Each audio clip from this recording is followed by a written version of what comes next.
เมื่อกี้ต้องตัดไปแล้วต่อใหม่เพราะว่ามันจะหมด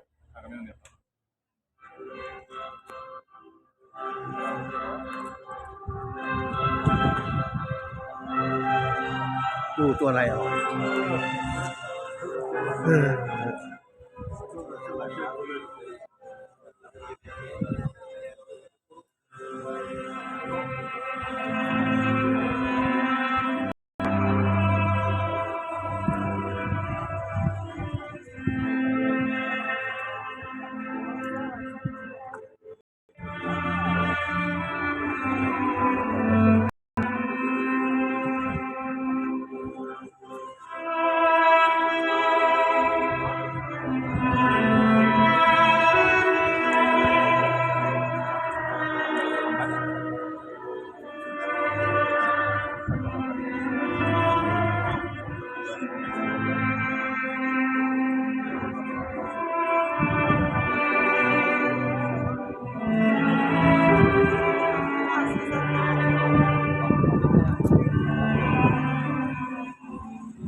ดูตัวนี้คือหาทรายขึ้นมานี่เห็นแล้วครับ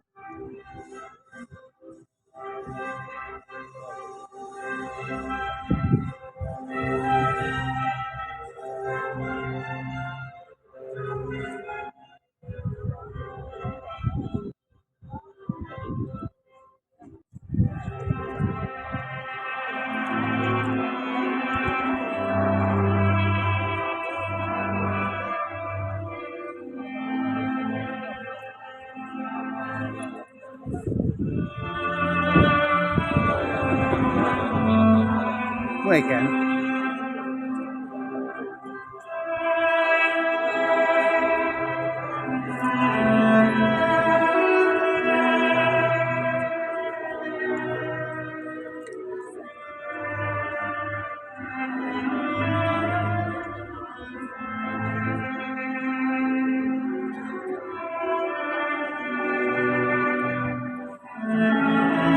พอหันไปดู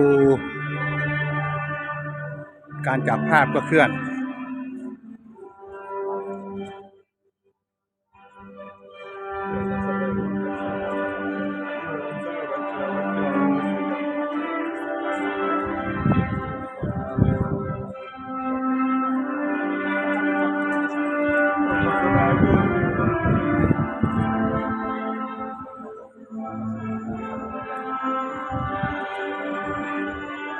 ดูตุ๊กตาเคลื่อนเห็นไหมครับ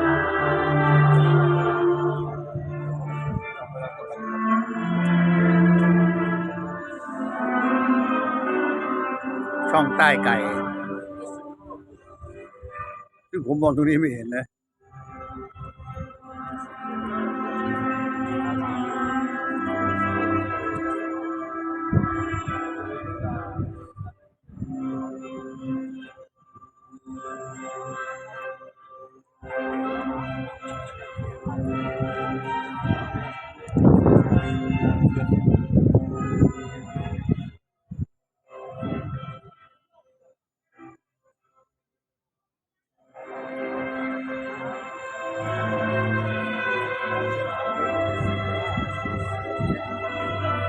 ปิดก่อนแล้วเปิดใหม่